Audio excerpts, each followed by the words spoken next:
Anthony Saint-Léger, bonsoir Bonsoir Anthony. Ashreen. On part d'abord aux États-Unis où les images d'adolescents partisans de Donald Trump face à un vétéran ont suscité l'indignation. Ouais, c'était vendredi à Washington. 2 marches étaient organisées. L'une pour les autochtones. Les Amérindiens ont par exemple défendu leurs droits. L'autre contre l'avortement. Et une scène a choqué la majeure partie de la toile et la majeure partie de l'opinion publique américaine aussi. Regardez.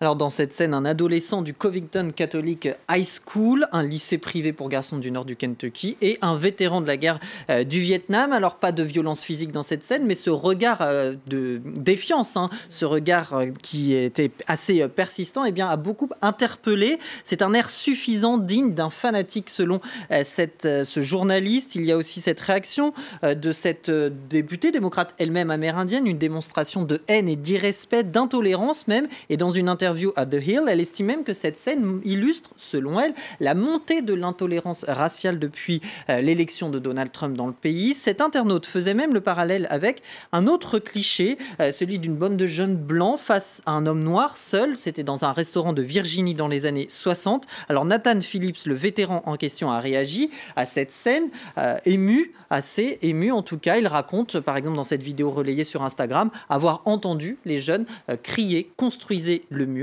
référence évidemment à celui soutenu par Donald Trump. Et de son côté, ce jeune adolescent se défend, lui, de toute provocation. Oui, Nick Sandmann a réagi dans un communiqué diffusé par la presse américaine. Il affirme n'avoir aucune haine envers une quelconque communauté. Il explique en fait son sourire par sa volonté de montrer justement qu'il ne se serait pas mis en colère et met en avant son côté chrétien, fidèle et catholique pratiquant. Il fait toutefois l'objet d'une enquête de la part de son établissement qui a présenté ses excuses et qui étudie l'éventualité d'une exclusion et une sanction qui est contestée par une pétition en ligne. Alors comment savoir ce qui s'est vraiment passé ? Eh bien, plusieurs versions s'affrontent avec des vidéos plus ou moins longues, filmées selon différents angles, utilisées notamment par les milieux conservateurs. Alors, comme le rappelle le New York Times, il y a une certaine confusion, d'autant qu'il y avait plusieurs ingrédients pour que la situation dégénère. La présence de 3 groupes, les lycéens partisans de Donald Trump, les Amérindiens, et puis aussi un groupe d'Afro-Américains qui se revendiquent israélites et qui citaient des passages de la Bible,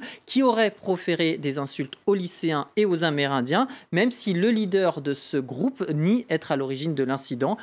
Toutefois, dans la presse américaine, de nombreux titres, comme le fait aussi ce dessin, rappellent l'influence, y voient surtout l'influence d'un Donald Trump en rappelant le contexte. Donald Trump qui surnomme, on le rappelle, Pocahontas, Elizabeth Warren, une opposante politique amérindienne.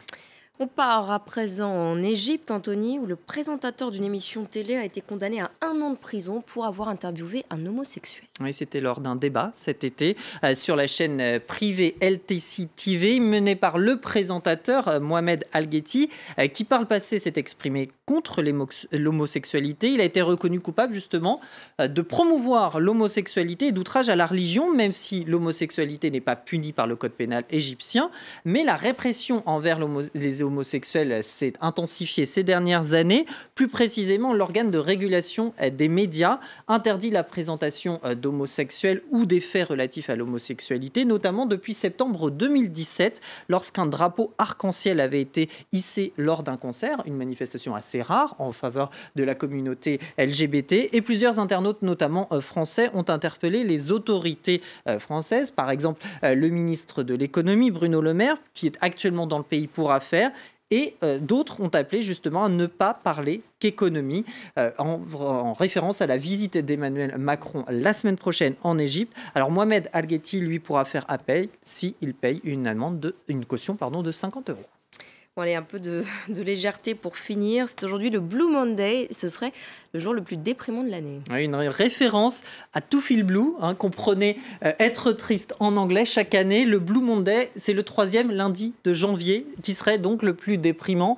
Cela remonte à 2005. Plusieurs facteurs, l'état des finances du foyer après les fêtes, la faible luminosité, dont certains aussi des facteurs qui sont difficiles à quantifier, comme la météo ou le manque de motivation, entrent en compte dans cette équation qui date de 2005 et qui n'a pas vraiment grand-chose de scientifique.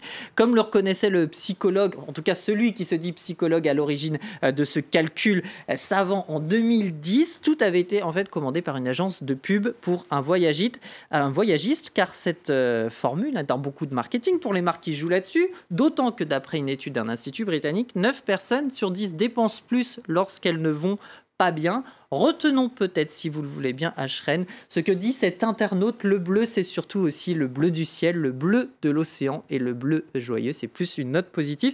Et rappelons aussi que le 21 janvier, eh bien, c'est la journée internationale des câlins. Donc vous allez m'en faire un. Merci Volontiers. beaucoup, Anthony. C'était un œil sur les médias.